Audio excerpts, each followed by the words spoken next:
Rusiya və ABŞ Ukraynanı təslim olmağa məcbur edəcəkləri alqoritm üzərində razılaşıb.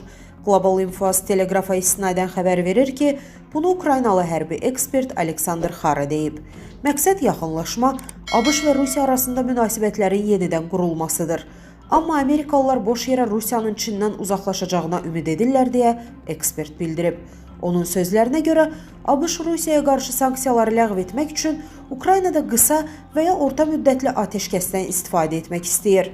Stat: Əslində anlayırlar ki, Putin pis durumdadır, onu xilas etmək istəyirlər. Ümid edirlər ki, o minnətdarlıq hissi ilə Çindən uzaqlaşacaq və yaxın şərqdə İranı cilovlamaq və İsrailin təhlükəsizliyini təmin etmək üçün onlara kömək edəcək. Bunlar boş ümidlərdir. Xara əlavə edib ki, ona tabe olmadığı üçün ABŞ prezidenti Donald Trump Ukraynaya hərbi yardımı dayandırmaqla Kiyevi cəzalandırmağa çalışır. Burada Zelenskinin günahı yoxdur. Təzyiq artmağa davam edəcək.